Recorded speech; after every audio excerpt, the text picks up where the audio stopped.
Howdy, fellow citizens of the digital agora. The great modern American cynic and corgi here, Diogenes the dog. I wish you well. I'm once again carrying my torch, cell phone, through the streets of Athens in search of open-minded, decent, and honest human beings. I've got a little reflection that I call today.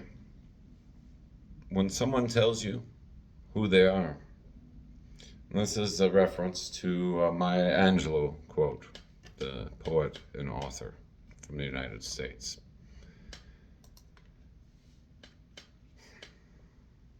The poet Maya Angelou once said, "When someone tells you who they are, believe them the first time."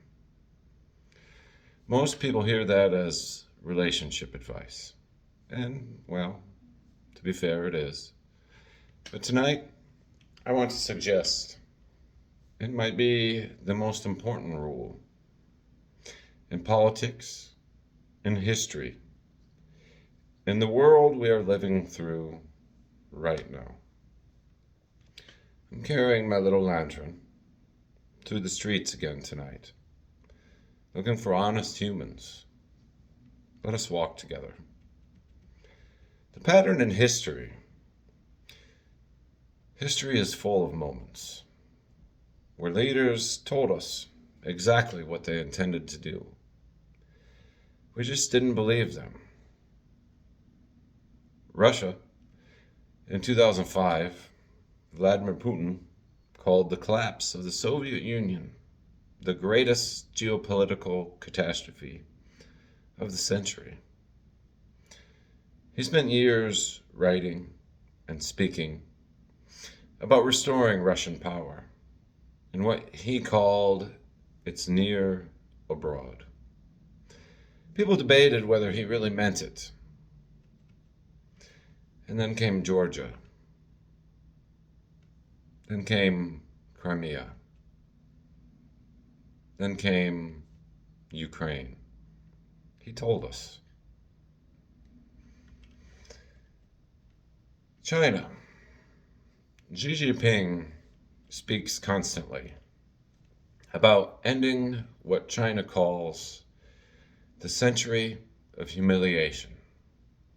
100 years of foreign domination that China intends to close the door on permanently.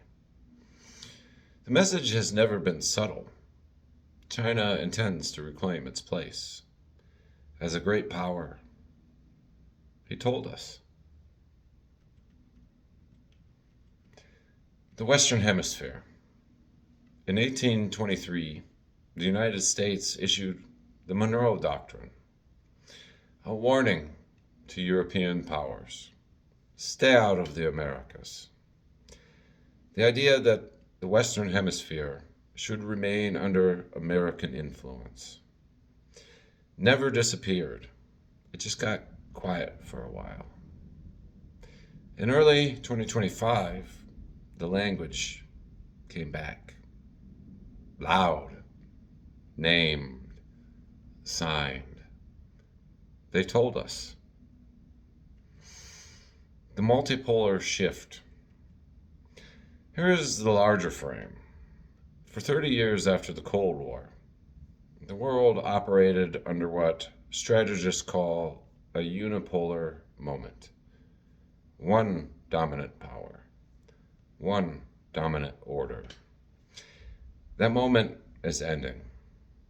Many serious thinkers, Henry Kissinger among them, describe the emerging world as one with several great power centers, each with its own sphere.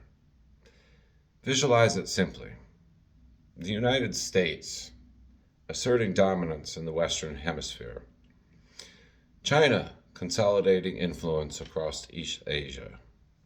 Russia pressing its claim across the Eurasian sphere. This is not a prediction. It's a description of what is already underway. And every one of these actors announced their intentions before they acted on them. The real question: none of these ambitions were hidden. They were spoken openly, written in speeches, printed in policy documents, delivered in plain language to anyone paying attention. And still, we argue about whether they really meant it. We called it posturing. We called it domestic rhetoric. We said, wait and see. We did not believe them the first time. Angelou's insight wasn't just about lovers or friends who show you their worst. It was about the nature of truth and our persistent, almost willful refusal to receive it. The simplest geopolitical rule ever written was given to us by a poet, the cynic's lantern. When someone tells you who they are, believe them the first time. A hurt world hurts. A just world learns. Until next time, the dog keeps walking the streets with his lantern. If you made it this far, thank you for stopping by my fireside chat and reflection. And I know you may scold me if I say this out loud, but in my opinion, we have to dominate this operation by March 15th, or it's going to get much worse. I'll leave up to you, to anyone who listened this far, to elaborate and comment your thoughts. Like, share, subscribe. To the world, when our leader shows you who he is, believe him. Diogenes out.